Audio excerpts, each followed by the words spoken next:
Ya. Hola a todas y todos, les agradecemos muchísimo que vuelvan a emitir a la Red Sin Odio. Hoy es un día muy especial porque nos encontramos con dos personas que nos van a comentar un montón de asuntos sobre el tema que les invitamos para esta tarde, que es desigualdades y COVID. He de decir que me emociona bastante que ya empecemos a ver caras nuevas, que no salgamos las mismas personas de siempre y que le demos el espacio justamente a todas aquellas voces que han acompañado a la red durante mucho tiempo y que siguen activas en ella y que nos han acompañado en este tipo de procesos. Les voy a presentar a nuestros invitados brevemente para que también ellos nos cuenten, ella y él nos cuenten un poco sobre cómo se sienten y un poco qué han hecho últimamente. Por un lado tenemos aquí a Erandi Santana, ella forma parte de la Red Sin Odio y en unos momentos se va a presentar, y Rubén Ávila de Sin Control Parental. Seguramente en la Red Sin Odio han encontrado varias de las infografías que hacen en la organización, que están muy padres, y que seguramente hoy también nos va a contar un poquito Rubén de qué se trata el proyecto, en qué andan, y por qué es importante hablar del tipo de temas que hablan en la red y tanto en el espacio específicamente de Rubén. Muy bien, entonces les voy a pedir que se presenten ahora sí con sus propias voces y vamos a comenzar a hablar del tema que nos trajo el día de hoy. ¿Quién quiere empezar? Erandi. Hola, pues me presento, mi nombre es Erandi Santana, pues soy una persona joven, soy una mujer joven que trabaja día con día para entender cada vez más cómo funcionan estas cuestiones sobre la diversidad, la violencia, la desigualdad y los derechos humanos. He estado en varios espacios de derechos humanos, tanto institucionales como pues organizaciones, también de manera como más individual. Actualmente trabajo en procesos de participación ciudadana y derecho a la ciudad y democracia participativa. Y pues me da mucho gusto estar aquí y les agradezco que estén aquí conectados y conectadas y esperemos que sea una plática fructífera el día de hoy. Bienvenida, Erandi. Y para las personas que nos están observando, va a ser muy complicado que estas dos personas guarden silencio. Entonces, también les agradeceríamos muchísimo que nos envíen sus preguntas, porque Erandi y Rubén juntas es muy complejo. Entonces, sí va a ser muy deseable que hoy nos ayuden con sus preguntas, con sus comentarios. Ambas personas van a estar muy receptivas a todo lo que tengan que decir. ¿Verdad, Rubén? Sí, qué bueno que lo mencionas, porque sí, creo que es algo muy importante. Somos personas que hablamos mucho, a pesar de que tratamos de contenerlos, en ocasiones pues no nos da. Pues bueno, yo soy Rubén Ávila, soy de Nuevo León. Pues bueno, como les comentaba Vidal, coordino una página que se llama Control Parental, que específicamente se dedica a generar, digamos, herramientas informativas en materia de salud sexual y reproductiva para jóvenes y adolescentes. Pero bueno, aparte de ello, yo trabajo también como con toda esta intersección en materia de derechos humanos, digamos específicamente en el acceso a derechos de personas jóvenes y adolescentes, y pues digamos que en lo que muchas personas llaman grupos vulnerables, por así decirlo, y bueno, pues abriendo espacios para personas jóvenes que puedan, digamos que, traer sus perspectivas a la mesa y traer como otras visiones de lo que vivimos, otras visiones de lo que vivimos, lo que hacemos y el cómo respondemos a todo lo que nos mueve o que nos mueve ahora sexualmente. Gracias, Rubén. La verdad es que me da muchísimo gusto también tenerte aquí. Y pues justo vamos a iniciar. ¿Qué les parece tocando ya directamente el tema del día de hoy, que tiene que ver con desigualdades y COVID? Cuando estábamos justamente hablando de esta charla que se prolongó una y otra vez, pensábamos mucho en cómo el 90% de los webinars populares de hoy en día tienen que tener la palabra COVID, ¿no? Y justamente en esa distinción y en esta situación, lo que nos preguntábamos muchísimo es qué relación tiene bastante la cuestión del COVID, la cuestión de la pandemia, con las situaciones que tratamos tanto en la red Sin Odio como en Sin Control Parental. Entonces, más a ratito yo creo que vamos a ir desarrollando un poquito ese tema, pero me gustaría escucharles primero con sus primeras posiciones sobre por qué es importante siempre destacar el carácter de la desigualdad en estos tiempos. Hemos visto muchísimas visiones que hablan sobre la cuestión de salud pública, también las cuestiones de gobernanza, de cómo se comunica la cuestión de COVID, pero me gustaría escuchar muchísimo desde sus voces, desde sus experiencias, de sus prácticas, de sus trabajos, cómo empiezan a ver estas cuestiones de la desigualdad. No sé quién le gustaría tomar primero la palabra.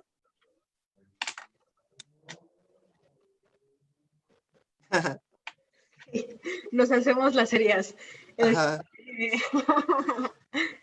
Creo que es súper importante y es algo que creo que Rubén no me va a dejar mentir, que además siempre sale en nuestras conversaciones así de café, de a comadre y así, porque finalmente creo que la situación actual tiene una repercusión muy fuerte en las dinámicas sociales y que creo que han sucedido una serie de crisis consecutivas de muchos tipos, mundialmente hablando, y dentro del país y dentro de nuestras respectivas ciudades, que cada vez hacen más evidente las condiciones de desigualdad y que si nos quedamos solo en un discurso, por ejemplo, en el caso de la pandemia, si solo nos quedamos en el discurso clínico, en el discurso médico, en el discurso de salud, científico, y nos perdemos esta otra parte del discurso social, de las condiciones sociales, culturales, políticas, económicas de la población que vive estas condiciones o esta situación, pues vamos a perder un panorama mucho más amplio, mucho más complejo. Y que creo que justo esta situación actual, como muchas otras, nos está llevando a darnos cuenta de las diferentes situaciones que viven las personas en nuestras comunidades, en nuestras ciudades, en nuestro país, en el mundo, y que si no lo vemos y si no lo hacemos como, si no lo nombramos, entonces va a estar de más. Y la situación y la circunstancia, y por muchos planes de salud, y por muchos planes sociales, y por muchas cuestiones que se quedan arriba, como en la idea de la política, en la idea del... no van a ser efectivas, se van a quedar volando.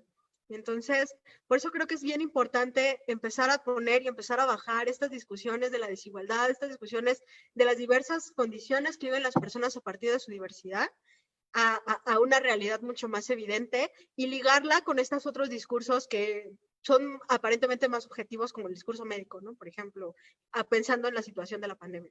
No sé qué diga Rubén.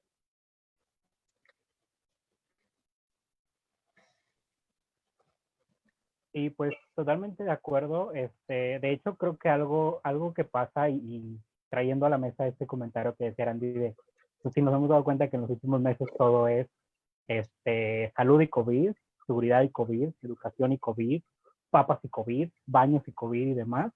Y pareciera como si, digamos, el COVID se vuelve como el tema principal o la columna vertebral de todo, cuando en realidad lo que comentábamos antes era que pues no, o sea, realmente vivimos en un mundo, desde un principio desde mucho tiempo, vivimos en un mundo que está repleto de desigualdades, ¿no? En un mundo que tiene ahora sí que, no por enviar no por traer a la mesa el tema de si la Tierra es plana o no, pero vivimos en un mundo en el cual, pues, el terreno no está plano para todas las personas. Y a través de ello, más bien, no es que el COVID llegue y se ponga ahora como el piso, ¿no? Sino más bien llega y se estaciona, ¿no? Como en este mundo desigual. Y a través de eso es como vamos viendo que, pues, tanto el impacto de la pandemia como la respuesta a la pandemia, como las repercusiones que tiene la pandemia específicamente en las vidas de las personas, ya no solo como a nivel macro, sino a nivel cada persona, pues es totalmente diferente, ¿no? A mí, digamos, yo trabajo también en temas de comunicación y me tocó en esta como temporada, me ha tocado como estar monitoreando como las respuestas de los gobiernos y de las instituciones, tanto a nivel local como a nivel regional e internacional. Y pues evidentemente, ¿no? Es muy loco ver cuando las personas intentan, por ejemplo, no sé, poner en la misma, digamos, en la misma mano a un país europeo, que para empezar ya es del norte global, donde dedican, no sé, el 10% del Producto Interno Bruto a la salud, y compararlo con un país en América Latina, donde de por sí ya se vive toda una crisis económica, no por la pandemia, ya se vivía, y que aparte, pues bueno, no solamente como país, sino como región, no somos una región que invierta mucho en el tema de salud, ¿no? Y así se va yendo como tema tras tema tras tema. Y cuando ya lo vemos como desde estos lentes de desigualdades, o cada quien como persona lo vamos entendiendo desde, digamos, las diversas desigualdades o identidades que nos intersectan, pues vamos viendo cómo las cuestiones se vuelven más complejas.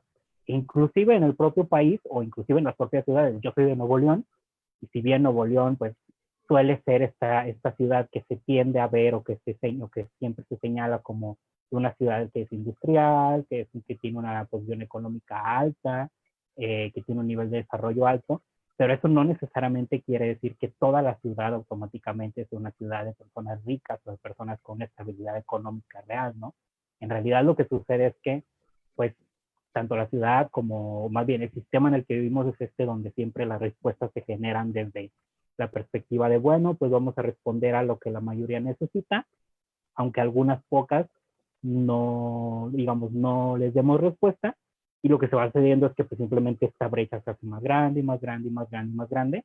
Por ejemplo, en el caso de Nuevo León, en ocasiones hasta parece que las personas en situación de extrema pobreza desaparecieron o no existieran, cuando no, simplemente es que no se ha dado una atención, una respuesta directa, y entonces simplemente todo se enfoca, ¿no? A todo lo que hay del otro lado, y pues quedó ahora sí de lado, ¿no?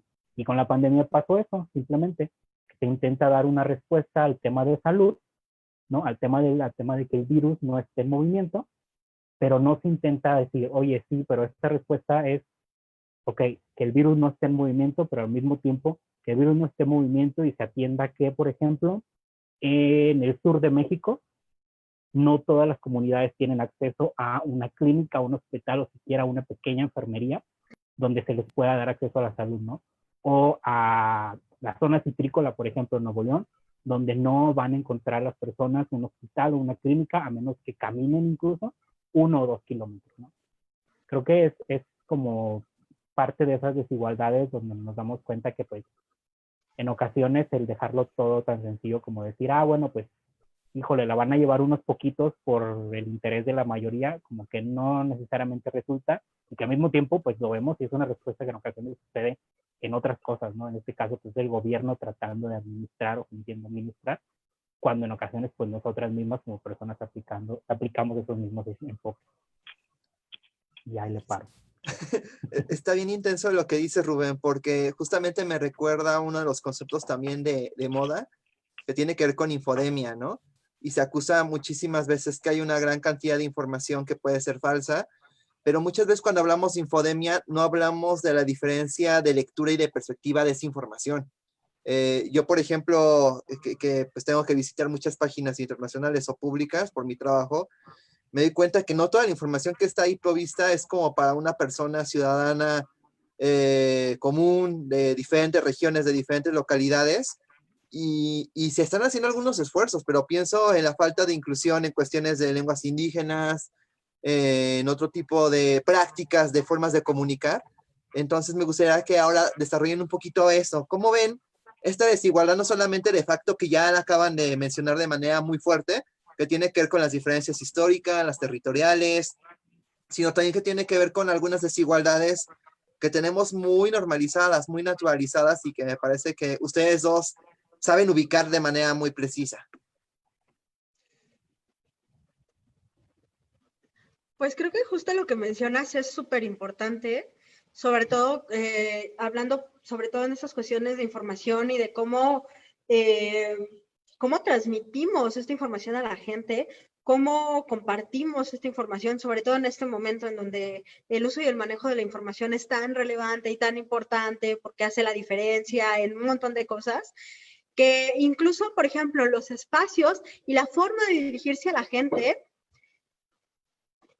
también es totalmente deshumanizante, ¿no? En este sentido, en cuanto a que hay hay una construcción social en donde hay un grueso de población o una cantidad de población en donde justo esta información súper compleja, con un lenguaje súper elevado y súper pesado y mamón, por no decirlo de otra manera, lo va a entender y lo va a entender fácilmente. pero también hay un grueso de la población que es aún mayor, en donde ese tipo de lenguaje no necesariamente es un lenguaje familiar y que se usa otras formas de ser y de estar hacia ellos y que hace muy evidente. Por ejemplo, para no parecer que de yo, algo que sucede mucho acá en las colonias populares de la Ciudad de México es que, no sé si en todas, pero por ejemplo en Iztapalapa y en algunas colonias populares de la Cuauhtémoc, cuando lanzan información hacia la gente respecto a la situación actual, no es una información clara y concisa. Es una información que viene desde el ordenar y desde el miedo y desde el si no haces esto te vas a morir, sin que haya una divulgación total de la información y sin que haya un lenguaje parejo para todas las personas. Y que justo creo que eso hace bien evidente también como una serie de circunstancias y de desigualdades. Por ejemplo, en el caso de Iztapalapa, Iztapalapa es una de las alcaldías con mayor número de contagios y donde incluso tiene algunas cuantas colonias en foco rojo actualmente, y que pasan camiones casi amenazando a la gente, ¿no? Donde les dicen que tienen que usar cubrebocas y usar como todo este material, pero que tampoco hay una explicación clara y en donde además, por ejemplo, retomando un poco lo que decía Rubén, pues no tienen, muchas colonias ni siquiera tienen acceso al agua potable, ¿no?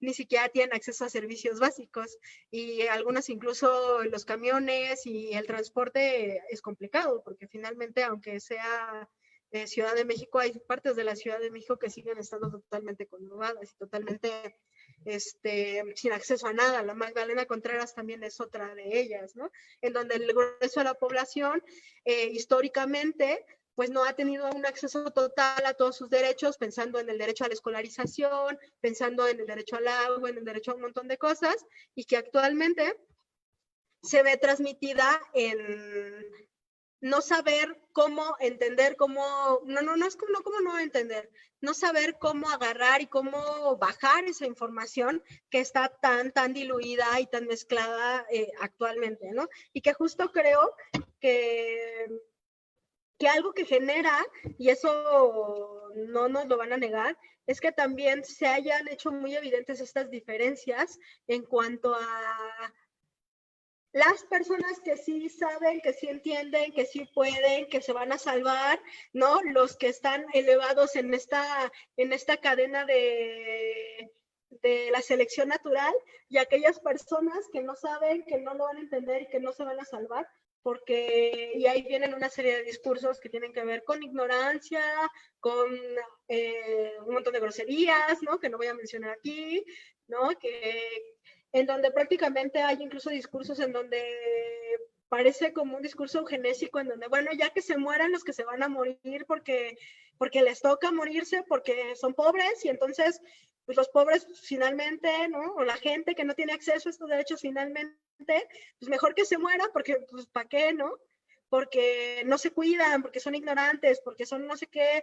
Y entonces se van construyendo todas estas narrativas en donde vamos viendo quién sí merece vivir y quién no merece vivir. Y que incluso si lo trasladamos a cuestiones de facto, por ejemplo, en este caso, pues incluso en los hospitales también hay discusiones sobre quién sí merece vivir y quién no merece vivir a partir de estos principios, ¿no? No sé qué piensa Rubén o qué quiera decir al respecto.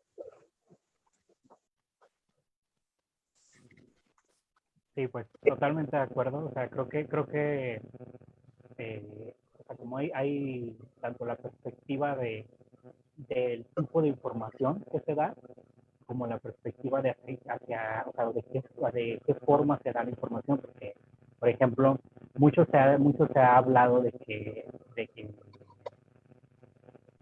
muchos servidores públicos han dicho, bueno, pero en esta ocasión pues, tenemos un gobierno que informa diariamente con una conferencia donde hay un especialista que contesta todas las preguntas y luego el presidente también por la mañana en su conferencia contesta todas las preguntas y demás. Pues bueno, realmente no es, o sea, el hecho de que dieran 10 horas diarias para hablar sobre el COVID, no necesariamente quiere decir que sea información de calidad, mucho menos que sea la información que necesita la gente. En algunas ocasiones, por ejemplo, yo incluso también me he sumado un poco a eso, en unas ocasiones se critica también como la forma en la que los medios de comunicación han actuado, y ahora sí que tener como prioridad el estar buscando como que el hilo negro, ¿no? Que si los datos, que si este dato es verdad, que este dato no es verdad, que si lo que pasó acá, que si por qué acá pasó así y por qué acá pasó allá, ¿no? Porque si está peleado el gobierno federal con el gobierno local. Cuando pues, si se supone que los medios tendrían que estar digamos, dando una respuesta específicamente, eh, digamos, dando la información que quieren las personas obtener o las personas necesitan, probablemente a las personas no les interesa tanto saber si está peleado el gobierno federal con el gobierno estatal, ¿no? Pegado a eso, una reflexión que hacía de un ejercicio muy interesante que sucedió el 30 de abril, Día de las Niñas y los Niños, que estuvo muy interesante, que todas las personas decían, wow, qué padre, qué buen ejercicio, que la gente decía qué inteligentes las preguntas de las infancias y qué respetuosa la forma en la que López-Gatell le respondía, ¿no? Y yo me ponía a pensar y decía, bueno, a lo mejor lo que sucedió ahí, no solamente eso, que sí es correcto, tanto las infancias hacían las preguntas que muchas personas queríamos hacer, como también López-Gatell respondía pues de manera franca y pues así son las cosas, ¿no? Y la situación es esa, que las infancias estaban preguntando lo que todas las personas quisiéramos preguntar si estuviéramos ahí, cuándo vamos a salir a una fiesta, qué nos podemos tomar para que no nos dé COVID, se van a morir muchas personas, les va a transmitir el virus a muchas personas. Todas esas preguntas muy básicas que en ocasiones pensamos que porque algunas personas ya las sepamos, pues esa es la realidad de todas las personas, ¿no? Ya nadie ocupa esas cuestiones tan básicas y tan simples. Que inclusive es tal vez un poco irónico porque, por ejemplo, ahorita que les comentaba en mi plataforma, hacemos cuestiones que tienen que ver con salud sexual y reproductiva en medios digitales, bueno, espacios digitales. Y una digamos, de las líneas muy específicas que tenemos es que, por ejemplo, las personas jóvenes y adolescentes, que son, digamos, nuestra audiencia, no entran a Internet a buscar información sobre qué es una ITS. Entran a Internet a buscar respuestas de qué hago si tuve granos en mis genitales, o qué hago si pienso que, no sé, que estoy embarazada, ¿no? O sea, las personas están buscando respuestas, no están buscando necesariamente información, sino bien respuestas para dar respuestas para accionar algo que ya está pasando. Y en el caso del COVID, no me extrañaría que fuera de la misma forma, ¿no? Que las personas lo que necesitaran sea decir, a ver, yo tengo que salir a casa, pero vivo con mi abuela, necesito que me digan si se puede o no se puede, ¿no? Y que en otras personas también dirían, oye, pues esa información está ahí, búscale, ¿no? Bueno, el detalle es que tampoco la gente va a estar buscando en un mar de documentos que después de 4 meses, ya imagínate un documento que envíen o que saquen cada día, nadie va a estar buscando en 100 documentos para encontrar algo tan básico que muy probablemente y sí, ni siquiera se llegó a mencionar porque todo el mundo lo dio por hecho.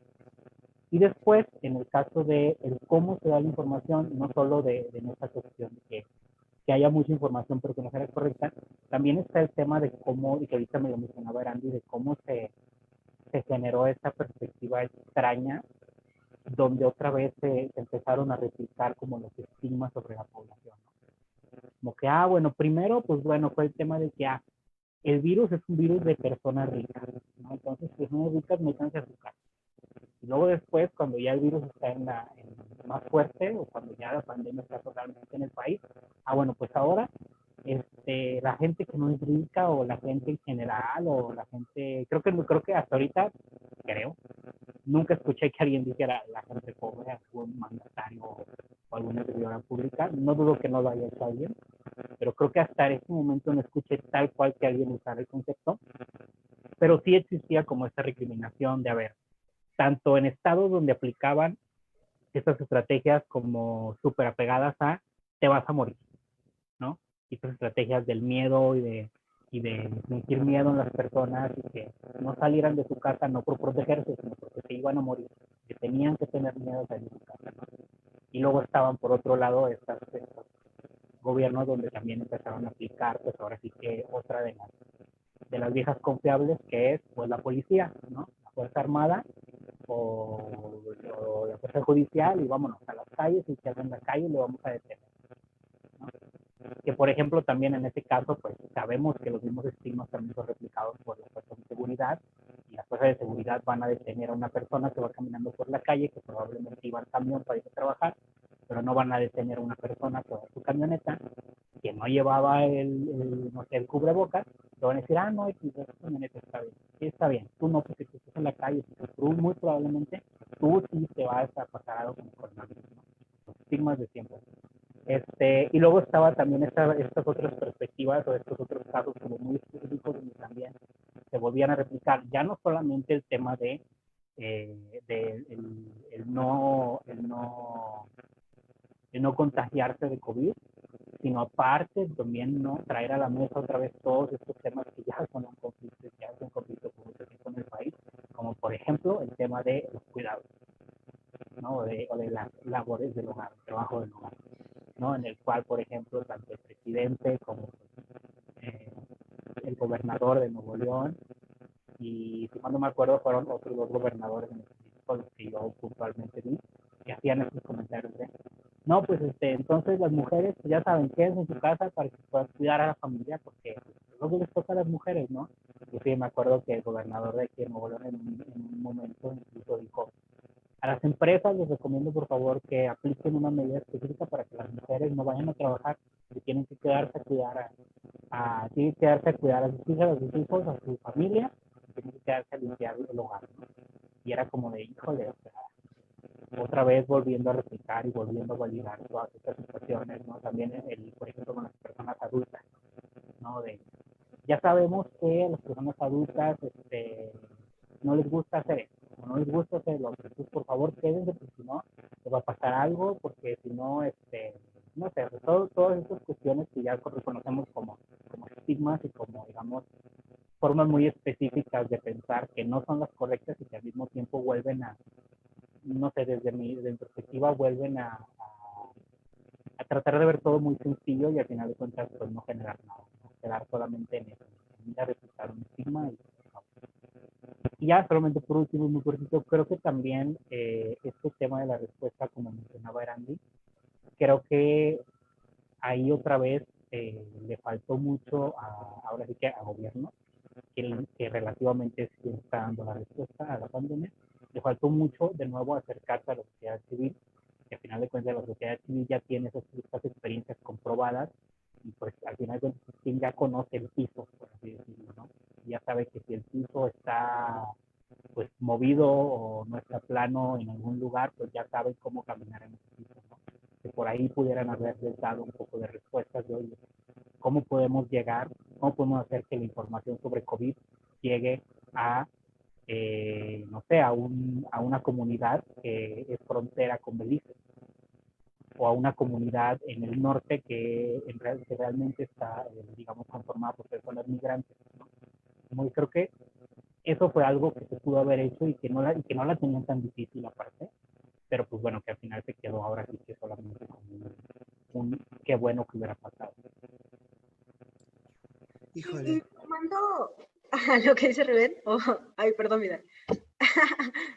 Sumando a lo que dice Rubén, creo también que empezó con esta cuestión entre discursiva de esto que menciona, por ejemplo, de los cuidados, esto que menciona de la posición que ocupa cada persona en sus roles sociales y que se empezó a ver reflejada incluso en cifras y en resultados como el aumento de violencia en casa.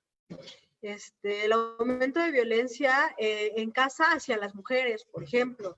O, por ejemplo, otro caso que pasa mucho y que he escuchado mucho, yo trabajo mucho con personas mayores de 65 años y algo que me dicen mucho es que ellas viven solas, muchas son mujeres, viven solas porque ya son viudas o viven con maridos y están en esta cuestión de los cuidados porque sus esposos ya por la edad, pues ya tienen condiciones de poca movilidad. Y entonces cuando van o quieren ir al súper y quieren ser autosuficientes como cualquier persona, por la edad o porque se ven mayores, no las dejen entrar al súper porque se van a contagiar y se van a morir, ¿no? Por ejemplo. Y es una queja que yo he escuchado mucho de varias personas y que también es como, pues es que yo no tengo hijos o mis hijos no están acá, yo soy autosuficiente, yo me he cuidado toda la vida, pues sí, soy una mujer adulta mayor, pero no tengo a nadie más y no me dejan entrar al súper, no me dejan hacer ciertas cosas porque bajo su perspectiva estoy en este grupo prioritario, en este grupo vulnerable y entonces me voy a morir y entonces no debo de salir, pero pues yo soy mi propia cuidadora, ¿no? Y a veces cuido a otras personas, ¿no? O lo que les decía, el aumento de violencia a las niñas, mujeres y adolescentes en casa, y violencias de todo tipo, que van desde estas violencias psicológicas, emocionales, golpes y violaciones, ¿no? La cifra de violaciones a mujeres, niñas es mucho mayor. Niñas y mujeres jóvenes que tienen que pasar la cuarentena con sus abusadores, ¿no? Con sus agresores. Esta serie de circunstancias que están sucediendo y que incluso estructuralmente se están negando, porque pues tenemos este discurso del señor presidente diciendo, no, no es cierto, la violencia no ha subido, todos estamos muy bien, todos estamos perfectos, todos bien chidos. Pues, ¿qué cree, compa? Que yo tengo otros datos y no es cierto, ¿no? La violencia ha aumentado y esa forma de violencia en los hogares ha aumentado y es proporcional a ciertas condiciones de las personas que viven en estos hogares, ¿no? Y que llevan y que realizan ciertos roles. Y que, por ejemplo, pensando de nuevo en estas cuestiones de género, al ser las mujeres a las que se les ha inyectado esta obligación de los cuidados, hay mujeres que trabajan y que además tienen que hacer home office y además tienen que hacerse cargo de toda la familia y que si llegan a tener alguna persona enferma, van a ser a las que les toca hacerse cargo de la persona que tiene esta condición. ¿No? Pensando en esto, también pensando en personas con discapacidades, pensando como en una serie de condiciones en donde el encierro es todavía mucho más complicado y que tampoco se está hablando, ¿no? Hay ciertas condiciones psicosociales en donde estar encerrado mucho tiempo puede ser pues terrible, ¿no? Y no se están dando alternativas y no se nos está diciendo qué hacer en caso de que vivamos con alguien así o seamos una persona con esta condición. Y que son estas pequeñas cositas chiquititas que no se hablan o que se están escondiendo y que finalmente se vuelven sumamente trascendentales para la coexistencia de todas estas personas con todas estas diversidades. Wow, la verdad es que todo lo que han dicho, en resumen, se clasifica otra vez en la famosa división de perspectivas, de posibilidades, de oportunidades, de cómo uno tiene acceso a una cosa y otra persona quizá esa misma cosa no. Me recuerda mucho a una foto que ha rondado mucho por las redes en las últimas semanas, quizá la han visto alguno de ustedes dos, de una persona mayor con un tapabocas casi ruido, de estos desechables azules totalmente carcomido ya por el sobreuso. Y me hace pensar mucho en lo que están diciendo porque creeríamos que esta pandemia le toca a todas las personas de la misma forma. Y me parece que justamente a partir desde esa línea de había una desigualdad preexistente, que se hace una desigualdad mayor hoy en día, que es fuertísimo. Y ya para dejarles el micrófono, porque hoy no me toca a mí, solamente me gustaría agregar un poco la cuestión de la educación. La pregunta que siempre nos hacemos las educadoras, los educadores, ¿cómo podemos hacer una educación en igualdad cuando estas condiciones de la actualidad, más allá de la tecnología, más allá de la brecha, más allá de eso, es cómo puedes fingir que estás impartiendo la misma clase de siempre cuando estamos a la mitad de un evento que requiere una educación en emergencias y que me lo recuerda Rubén mucho con lo que está diciendo, de hay algo de hace 20, 30 años que se llama educación en emergencias y en las aulas, en las políticas públicas, en las campañas, poco se habla de ello. Y la educación en emergencias en momentos como esto es crucial. Antes de darle las palabras, les quiero compartir un comentario que nos colocaron ya en la red. Es un comentario pequeñito que habla sobre la información que ustedes están compartiendo. Aquí Valkyria Chronicles nos dice, justamente tengo una amiga que es biotecnóloga. Ella es la que me dice cómo está la situación real y trata de ponérmelo en un español no científico. Creo que es fundamental el lenguaje inclusivo. Y ahorita que estaban hablando de la conferencia de Gatel del Día del Niño, pues sí, y creo que fue la que más entendí, la que más me gustó honestamente en términos de comunicación pública, y creo que también la que se presta a crear un montón de materiales. Pero más allá como de la información, ¿qué más nos pueden decir de la relación entre narrativa clasista o narrativas excluyentes con todo lo que está sucediendo? Tienen mucho para decir, yo lo sé, y les va a faltar muchísimo tiempo, pero hagamos el intento.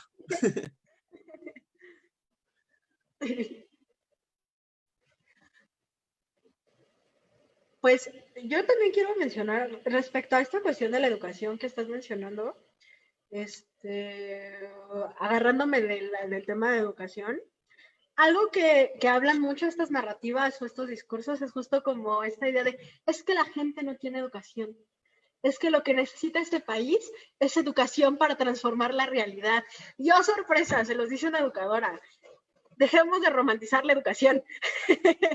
No, no es cierto, no pasa y no va a pasar. Dejemos de romantizar la educación. ¿Por qué? Porque no tiene caso tener un sistema o un pueblo súper educado, así como lo dicen, así que todas las personas tengamos esta educación para salir con cubrebocas y careta, usar guantes y entonces cuidar a todo el mundo, si yo no tengo acceso al agua en mi comunidad, o si tengo que caminar 3 kilómetros para llegar al hospital.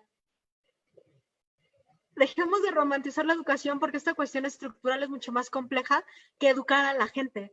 Que además pensar en educar a la gente es ya por sí mismo un acto como de superioridad cañón, ¿no? O sea, esta idea de vamos a educar a la gente porque yo soy el portador de la verdad y yo soy el portador de la información.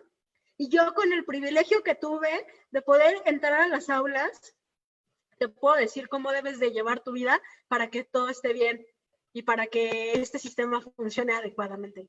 Creo que hay que tener cuidado con eso y que justo en este sentido, no, o sea, el sistema en realidad y la estructura social es la que se tiene que transformar. Y que sí, la educación es una parte de esta transformación, pero no es la panacea. Y dejamos de pensar que con educación y con que haya un acceso extremo y muy bueno a la educación, el mundo va a ser perfecto y vamos a llegar a esta utopía realizable, porque no es así. Porque incluso para llegar a eso se necesita romper un montón de brechas y se necesita poner el piso parejo, como dice Rubén. Y que finalmente, justo muchos de estos discursos que tú mencionas, Vidal, tienen que ver con esta idea, ¿no? Con esta idea del, o sea, obviamente yo que tuve el acceso a todos los privilegios del mundo, tengo y puedo sobrevivir en este mundo y en este planeta, y tú que no lo tuviste, híjole, chavo, pues me pones las pilas y, porque si no, voy a poner sobre ti una serie de discursos, una serie de reclamos, una serie de cuestiones, pues porque no estás cumpliendo con las cosas como debe de ser. Y entonces tenemos, pensando, por ejemplo, en estas representaciones gráficas, esto de esta foto de la gente en la pizzería y estos discursos de la gente jodida que se aglomera y entonces es ignorante y nos expone a todos a la muerte inminente. Porque básicamente ese era el discurso. O sea, la gente pobre y la gente jodida y la gente ignorante nos expone a todos a la muerte inminente. Cuando, pues, híjole, o sea, las cuestiones son todavía mucho más complejas y que justo posteriormente sale de nuevo hace poco una foto de gente de otras condiciones y de otras posiciones haciendo fila en una plaza comercial, me parece que en Polanco, ¿no? Y que también están haciendo fila para comprar, no comida, sino para comprar ropa de lujo y cosas de lujo. Y yo no vi un discurso similar.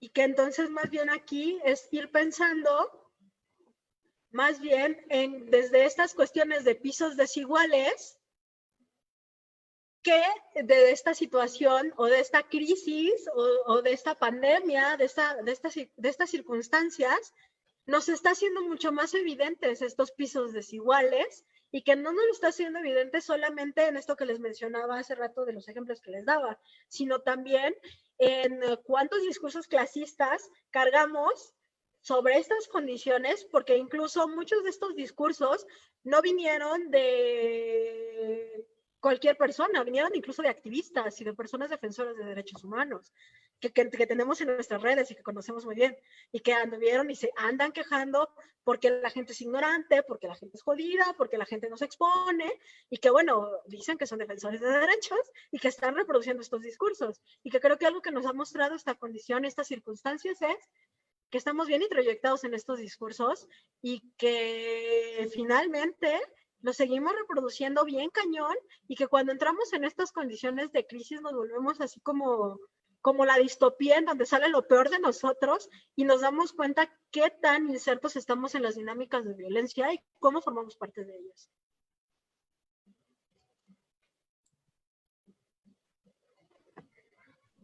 Sí, totalmente pegado con lo que mencioné, Randy. Creo que yo lo resumo en esta, digamos, facilidad que tenemos ahora sí que para ver para abajo y para criticar para abajo, pero no para vernos de frente y darnos cuenta que, por ejemplo, muchas de estas críticas y estos discursos siempre me parecía que salían desde esta idea de que, por ejemplo, decían, ay, es que ¿por qué la gente no entiende que no pueden salir de casa, no? Oye, pues es que, bueno, a lo mejor en tu situación, tú estás en tu casa, que está muy a gusto, ¿sabes? Pero a lo mejor, por ejemplo, yo estoy viviendo en una casa donde hay 8 personas, donde normalmente habíamos 4 y ahora somos 8 por la pandemia, ¿no?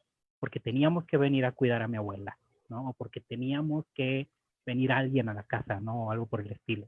O por ejemplo, aquí en Nuevo León le contaba mucho a varias personas, decían, en Nuevo León siempre estamos arriba de 35, 40 grados, ¿sabes? No todo mundo tiene clima en su casa y no todo mundo va a tener, y aunque lo tuvieras, no todo mundo va a tener un clima 24/7. Y es muy complejo estar las 24 horas del día en casa, y más aún, por ejemplo, si vives en una casa pequeña, si vives con toda tu familia, y si aparte tienes 4 meses metido en tu casa, ¿no? O sea, creo que siempre se ve y se critica como desde estas perspectivas muy de, pues para mí, como mis, digamos, como mis, los retos, por así decirlo, las cosas que a mí se me dificultan, pues no son estas, ¿no? Se me olvida que hay otras personas que están viviendo otras, ¿no? Y se los contaba hace unos días, Erandi, y a otras compañeras y compañeros que a mí me llegó una de esas situaciones hace unas semanas y les decía, oye, tuve 2 semanas en mi casa sin internet, yo trabajo en mi casa y evidentemente estaba bien estresado y ya a punto de querer incendiar el mundo y dije, a ver, o sea, estamos en medio de una pandemia, tu problema ahorita es no tener internet. Cuando hay personas que su problema es que no pueden ver a un familiar que está internado no sé, en estado crítico en un hospital, ¿sabes? O sea, como esta cuestión de, ay, mejor me siento y me espero un poco y busco una respuesta antes de ponerme a decir, es que no, es que es lo peor del mundo que puede estar pasando y que esto y que el otro, ¿no? Porque esa cuestión de ver un poco más, pues, desde para adentro que para estar viendo a ver qué están haciendo las demás y los demás. Y por otro lado, inclusive creo que otra forma de ver también el impacto de estas desigualdades durante la pandemia es ver que, por ejemplo, por un lado están las personas que están preocupadas pues por no contagiarse del virus, que están preocupadas porque tienen a un familiar o a una persona de su familia o a una amiga o amigo en el hospital, o personas que simplemente están preocupadas del hecho de que perdieron o están a punto de perder su empleo.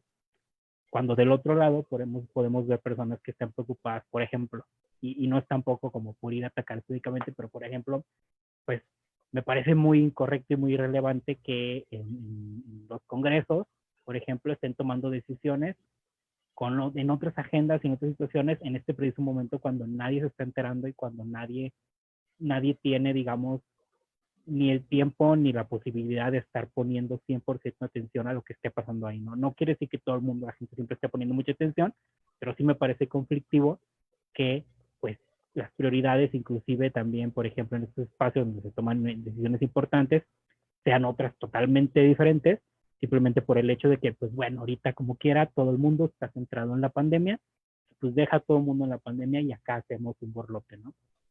Y ya por último, creo que algo, y creo que también va en este tema de la comunicación, creo que algo que ha hecho mucha falta es el recalcar, pero recalcar de una forma, digamos, muy explícita, muy abierta y varias veces hasta que todas y todos lo entendamos, que al final de cuentas estamos en un momento y en una situación extraordinaria. O sea, no es imposible que hubiera como que todo mundo o que hubiera, o más bien, yo pensaría que es imposible que hubiera alguien que tuviera las respuestas o la forma de cómo reaccionar a esta situación, ¿no? Porque ni se esperaba, ni sabíamos, ni mucho menos habíamos pasado por algo así como para decir, ah, claro, o sea, es que nada más era que abriera este libro y aquí dice la respuesta, ¿no? O, ah, no, pues yo porque tengo 40,000 años estudiando o trabajando en esto, evidentemente yo ya sabía cómo se tenía que responder a ello, ¿no? Definitivamente no. Entonces, si partimos desde el hecho de que pues estamos viviendo en un momento muy, muy, muy específico y extraordinario, y ahora sí, a eso le sumamos el tema que decíamos desde el principio de que, pues bueno, vivimos este momento extraordinario, pero en un piso que no está parejo, pues evidentemente no, digamos, a lo que comentabas hace rato, por ejemplo, en el tema de la educación, no podemos dar respuestas convencionales. Y vamos a tener que, por ejemplo, tener que vamos a tener un ciclo escolar que va a ser en línea. Para empezar, desde ahí ya tenemos que dar por hecho que estamos dejando fuera a las personas que no tienen acceso a estas tecnologías. Y después de eso, a quienes sí las tienen, no vamos a pensar en dar una clase de 1 hora o de 2 horas sentados así en la computadora y viéndonos y tratar de explicar y poner un pizarrón. Evidentemente no. Y en ocasiones, creo que esto es un ejemplo muy específico de una metáfora de cómo mucha de la respuesta a la pandemia ha sido generada así, ¿no? Pensando que esto simplemente es como, bueno, o sea, no tenemos que buscar una respuesta diferente, sino más bien una respuesta como otra enfermedad, por así decirlo, o como otra situación que pasó, ¿no? Entonces ahí estamos viendo, pues ahora sí que todas las consecuencias que eso conlleva, y que al final de cuentas, pues siempre terminan, digamos, teniendo el mayor impacto en quienes previo a la pandemia ya estaban siendo impactadas por todas estas situaciones que ya existen. Trayendo nada más un ejemplo, porque ya se me había ido en la pregunta anterior, el tema, por ejemplo, de las personas jóvenes. Por ejemplo, en mi trabajo, pues estábamos hablando del tema de la empleabilidad, del desempleo, ¿no? Se han perdido más de 1 millón de empleos en estos 5 meses que han pasado, 4 meses que han pasado la pandemia, casi 5, ¿no? Y que todo el mundo dice, por ejemplo, a mí me causa un poco de gracia que siempre se hace la comparación de, no, pues sí, es que el 70% de los empleados eran hombres y 30% mujeres, ¿no? Claro, podemos decirlo así y es un análisis muy sencillo. El detalle es que si esa proporcionalidad, digamos, la llevamos a un plano en el que pues solamente el 10, o sea, no digo que ese sea el dato, ¿verdad? Pero como un ejemplo, digamos, solamente el 10% de las mujeres, de totalidad de mujeres en México, tienen un empleo. O sea, ahí ya cambian los datos y ya estás diciendo una cosa diferente, ¿no? Que a lo mejor si solamente eran el 30%, eran, no sé, 30,000, pero solamente había 50,000 trabajando. Y en el caso de las personas jóvenes sucede igual, ¿no? Resulta que sí, se perdieron más de 1 millón de empleos, pero más de ese 1 millón de empleos eran empleos, bueno, para empezar eran empleos formales, ¿no? Y eran de personas jóvenes que tenían poco de haber ingresado al campo laboral. Después, si a eso sumamos la informalidad, pues resulta que igual también eran personas jóvenes que estaban trabajando en la informalidad y que también perdieron su empleo y que automáticamente, ¿qué es lo que va a generar? Que cuando salgamos de la pandemia, abramos la puerta que ni siquiera se había cerrado, simplemente se nos fue un poquito de lado, que es de que, pues bueno, tenemos a toda una generación de personas que no tienen trabajo y que probablemente con la crisis económica que ya está, no que se venga, sino que ya está, pues no van a tener trabajo, ¿sabes? Entonces creo que ahí es donde se va otra vez mostrando como toda esta situación de desigualdades que, pues, tristemente en ocasiones no somos muy capaces de ver, y todas y todos, no creo que haya alguien que diga que se lo tiene todo en la cabeza y que cada vez que dice, emite o ve algo, siempre piensa en todo lo que se está llevando, ¿no? Creo que es como súper importante el empezar a tener un poco más de empatía, pero también una visión un poco más abierta a que pues hay muchas cosas que nos interceden, y somos muchas personas aquí y no podemos pensar que pues, nada más es blanco y negro, ¿no? Nos quedan escasos 10 minutos. Yo sé que se quieren quedar toda la tarde, noche, pero justo de todas las personas para que las emisiones sean regulares. Y hay 2 comentarios en la red, pero antes de leerlos me gustaría como compartir 2 ideas fuerzas que resumen un poquito de todo lo que han dicho en estos 50 minutos. Que una de ellas tiene que ver con no ver la desigualdad solamente como una cuestión de ingresos, o sea, es una cuestión de entre quien tiene más varo o quien tiene menos es más desigual o menos, y también no ver la desigualdad solamente en cuestiones estructurales de bienes y servicios del Estado mexicano, del Estado de fulano lugar allá muy lejano en América o en Asia o en África, que tiene que ver con que la desigualdad no solamente tiene que ser construida en relación al Estado, sino una desigualdad en relación a la sociedad en lo general, ¿no? Pensaba mucho en estos videos que estaban diciendo, Yo ayer apenas vi uno donde se empieza a hacer una ola para entrar a un supermercado y se empiezan a caer las personas y se empiezan a pisar una sobre otra. Y todos los comentarios eran un poquito lo que estaban ustedes compartiendo hace un momento de qué bárbaros, uno tiene que estar en su casa. Y nos hace pensar muchísimo de qué tan privilegiado tenemos el discurso estatal para generar cuidado. Y qué tanto hemos escuchado el discurso de cuidado de las personas que están cerca de nosotros, o de las personas que no pueden hablar, o de las personas que están con otro tipo de inferencias o con otro tipo de diálogos. Entonces es como fuerte, pero al mismo tiempo importante lo que nos acaban de compartir. No nos creemos solamente con una desigualdad fáctica material, sino también platiquemos y practiquemos una visión de qué desigualdad estamos reproduciendo a través de los discursos. Bueno, voy a leer los comentarios que hay aquí para que podamos ir cerrando en unos minutitos, ¿vale? Hay un comentario de Laura Fuentes que nos dice, hubo un momento durante el inicio de la jornada de sana distancia en donde varios youtubers estuvieron repartiendo dinero o despensas a personas de pocos recursos o personas que no podían quedarse en sus casas. Hicieron videos de eso. Me llama muchísima la atención las discusiones que había en comentarios de esos videos de quién de les habían salido en ese video merecían más apoyo. Creo que este video de contenidos fomenta muchísimo esa visión vertical del acto de dar y de que irremediablemente existían personas que tenían que exponerse para que otros tuviéramos comodidades o servicios. Anaís nos comenta también, es que tenemos que pensar en las diversas situaciones y perspectivas de la pandemia. Cada perspectiva es relevante y necesita ser tomada en cuenta. No verla debajo porque no es de parte de una persona del mundo académico, por ejemplo. Como ustedes lo mencionaron antes, para poder entender esas perspectivas tenemos que incluirlas y utilizar lenguaje inclusivo. Cuando estaba leyendo esos comentarios antes de compartírselos, pensaba muchísimo de qué tanta necesidad tenemos del conocimiento experto, entre comillas, que seguimos volteando a la antigua normalidad para rescatar esas desigualdades que estaban siempre ahí y que esperamos que desaparezcan después de la pandemia, ¿no? Pienso otra vez regresando a la educación, perdonen, es pandemia cada día, pero tiene que ver muchísimo con esta cuestión de ¿por qué esperamos que después regresemos a las aulas? Y eso va a romper con la desigualdad que históricamente han generado las universidades y los espacios escolares. Quienes acompaño, afortunadamente que me dejan acompañar en sus vidas, saben cómo a veces estoy en el límite, en la frontera entre el discurso de rompamos y quemamos las escuelas y el discurso de ayudémonos con ellas, pero creo que es algo interesante que ustedes también nos acaban de decir, cómo las viejas instituciones de la vieja normalidad esperamos que nos resuelvan la vida de desigualdad y de igualdad de oportunidades y de condiciones después de que esto se acabe, ¿no? Como estamos esperando que lo viejito nos resuelva todo lo que va a pasar en el futuro.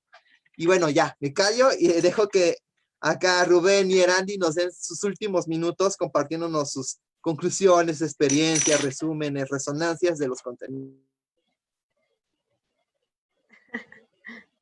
Bueno, yo quiero decir dos cosas, justo pensando en esta situación.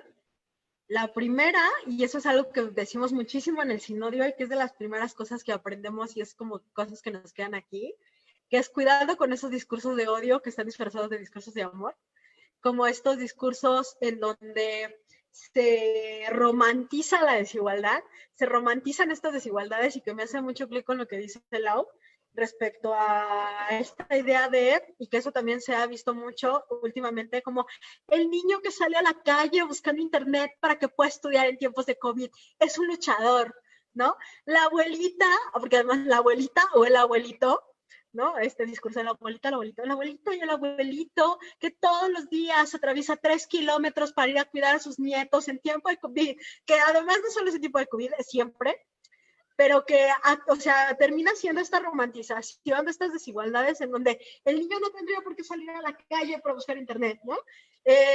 La abuelita no tendrá que caminar 3 kilómetros para acceder a algo, para cuidar además a alguien.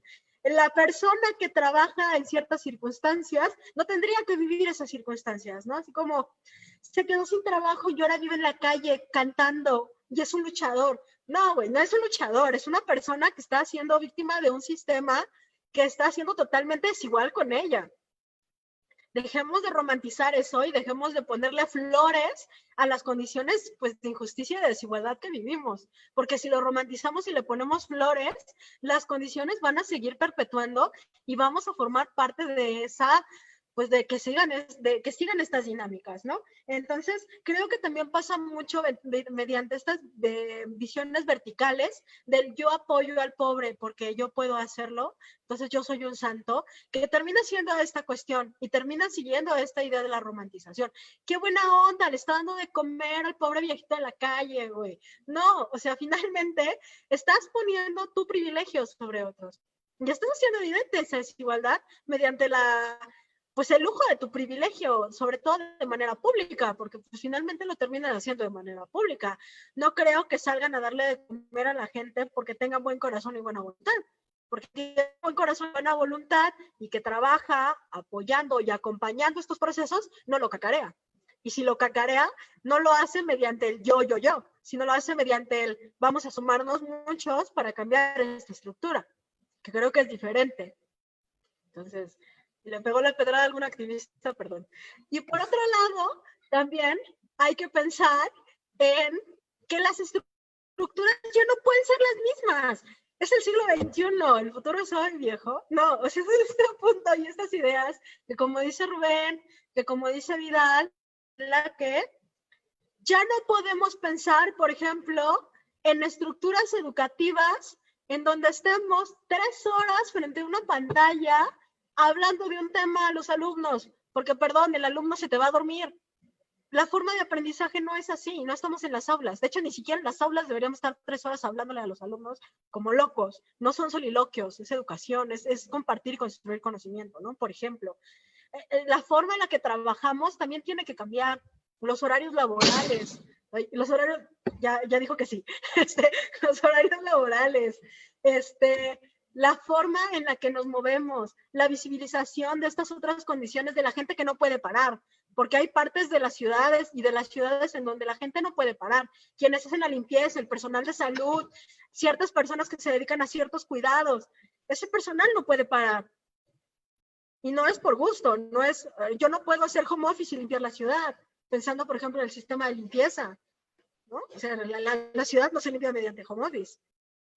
El doctor no nos va a atender mediante home office. O sea, finalmente hay cosas que no pueden parar y mediante estos trabajos y estos labores que no pueden parar, ¿qué hay de desigualdad en esto? ¿No? Y que, por ejemplo, el sistema de salud se ha dado cuenta de que es totalmente desigual.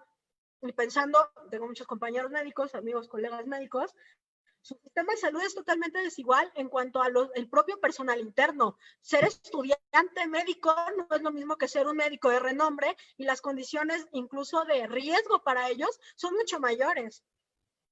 Y esas cosas también hay que hablarlas y esas cosas también hay que hacerlas evidentes. Entonces, finalmente creo que lo que nos empuja a esta situación y este conflicto que hay que transformar, o esta serie de conflictos que hay que transformar, es que la realidad tiene que cambiar ya. Y que finalmente hay que ir pensando y hay que ir maquinando cómo la vamos a cambiar. Ven, por favor. Sí, pues sí, totalmente sí a todo. Creo que, mira, es un poco triste, no completamente malo, pero es un poco triste que haya tenido que pasar, o bueno, de que parezca que hay personas que piensan que las desigualdades sociales llegaron con la pandemia. Porque sí lo hay, sí hay personas que lo piensan, y hay personas que acaban de descubrir en estos últimos 4 meses lo desigual que es el mundo en el que vivimos. Es triste, es malo, sí, pero bueno, tratando de poner eso a un lado y pensando como en lo que se viene y en lo que sigue de aquí, pues bueno, aprovechemos ese rompimiento, a ver si que esa luz que vieron muchas de personas y todo lo que estamos viendo las demás, para que a partir de esto, pues realmente este discurso tan bonito y tan padre de la nueva realidad y la nueva normalidad, pues sí sea, ahora sí que sea real, desde el plano de que pues sí, vamos a plantearnos las cosas vamos a plantearnos lo que aprendimos de la pandemia y lo que vimos, digamos, cambia cuando las personas tenemos que cambiar, ¿no? Creo que en este caso, por ejemplo, las personas tuvimos que cambiar porque tuvimos que quedarnos en su gran mayoría en casa, tuvimos que cambiar la forma en la que trabajamos. Y automáticamente con eso vimos que, por ejemplo, Hay personas que pueden eficientizar, como por ejemplo su trabajo, que no tendrían por qué estar yendo a una oficina, trasladarse 2 horas, ¿no? A una oficina para luego estar 4 horas en la oficina y luego trasladarse otras 2, cuando pueden hacer su trabajo desde su casa en algunos casos. Vimos también que, por ejemplo, esto ayuda a las condiciones climáticas o a las condiciones medioambientales en muchas de las ciudades, ¿no? ¿Cuántas ciudades no están teniendo ahorita problemas en el medio ambiente? O si los están teniendo, ahora se dieron cuenta que, por ejemplo, son las refinerías o las empresas o etcétera, etcétera, etcétera, ¿no? Creo que por ahí van algunas. Por ejemplo, creo que también ahora en el tema de salud también desde hace como un año entró, bueno, tal vez más, entró también la perspectiva del autocuidado, ¿no? Y recomendaciones de autocuidado. ¿Qué tanto podemos eficientizar para que para que el personal médico no tenga una carga excesiva con cuestiones que nosotros como personas podemos atender en nuestra casa, podemos cuidar en nuestra casa, ¿no? Que aunque a muchas personas les parece que también existe esto de, no, es que todo tiene que ser con médicos y con profesionales, que no sé qué, que lo otro. En realidad no, ya en el pasado nos lo demostraron muchas y muchos de nuestras abuelas, nuestros abuelos, nuestras abuelas y nuestros abuelos, que muchas cosas se pueden arreglar en casa, ¿no? No digo que la gente se automedique, pero sí que la gente tenga ciertas enseñanzas en temas de cuidados, que serían muy beneficiosos y que pueden ayudarnos a mucho. En el tema de la educación ya vimos y ya lo dijiste en tu vida. Definitivamente yo vería como una gran pérdida de tiempo que pensáramos que automáticamente el otro año que ya todo esto se pare o termine o vaya al siguiente nivel, vayamos otra vez las más de 1,000,000 y tantas de personas que estudian en México a las escuelas. Que al final de cuentas van a ser las mismas personas que iban a esas escuelas a no aprender absolutamente nada, a gastar tiempo que podrían estar invirtiendo en otra cosa, y que no digo que no sea otra vez esta cuestión de quienes sí tienen acceso a su educación y quienes no, pero sí se podrían, digamos, mucho de lo que se invierte, mucho de lo que se hace por esos espacios educativos, se podría invertir a quienes realmente no tienen acceso a ello, y quienes realmente a lo mejor no están buscando quedar en una escuela, pero sí que por lo menos, por ejemplo, en algunas comunidades exista un centro en el que puedan ir a reunirse, ni siquiera estudiar, simplemente tener, no sé, reuniones de comunidades o demás, ¿no? Y creo que incluso también pues podríamos estar pensando algo que me llamó mucho la atención,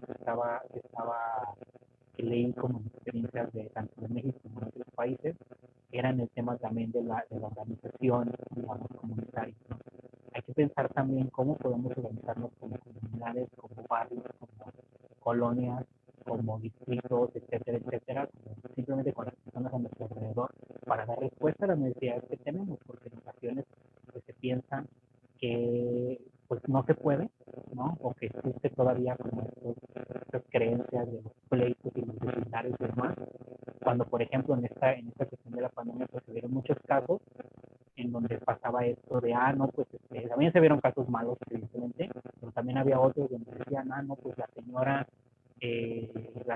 esta de la colonia, que sabemos que vive sola y que sabemos que no va a poder ir a traer su mandado, pues bueno, vamos a dar un apoyo y cuando nos ponemos de acuerdo y nos organizamos con todas las personas, ¿no?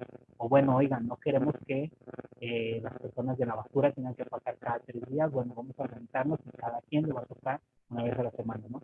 Creo que estaría muy interesante ver esas nuevas formas de organización para que realmente podamos, digamos, transitar a una nueva realidad o normalidad, o como le quieran llamar, pero donde se note que sí pasamos por un momento complejo y extraordinario y que crecimos, por así decirlo, como mundo, humanidad, sociedad. Gracias, Rubén. Y pues desgraciadamente es nuestra hora de cerrar. Les agradecemos a todas las personas que nos acompañaron en esta sesión en vivo. Y me gustaría agradecer otra vez a Erandi y a Rubén por habernos acompañado esta tarde, para compartirnos sus saberes, para escucharnos, para entrar en un diálogo que me parece que es muy interesante. La vieja normalidad no es la opción, pero tampoco la nueva. Entonces tenemos que pensar si hay otras opciones políticas, otros caminares y otras formas de entendernos en el futuro. Yo espero verles más frecuentemente aquí, a Erandi y a Rubén, para seguir hablando de este y otros temas. Y les recuerdo que el día jueves tendremos una sesión sobre laicismo y Estado, que tiene que ver mucho con lo que está sucediendo en varios congresos estatales, en varias movilizaciones sociales, y que entendamos un poquito la diferencia. Y el sábado por la tarde, noche, estaremos otra vez con Ruth Dávila en Charlas de Café para hablar sobre las bases de qué es un discurso de odio y dejar de utilizar el concepto para todo, hasta para la sopa, ¿no? Y ahorita todo es discurso de odio y al final no todo lo es y tiene diferentes representaciones y formas de entenderse. Pues muchas gracias a todas las que nos vieron, gracias a las personas que nos comentaron, ahí Cris les mandaba saludos a todas las personas de Sinodio, a Anaís, Gina, hablaban de la importancia de no romantizar la situación y pues nos seguimos viendo, hagamos red, cuídense mucho. Gracias.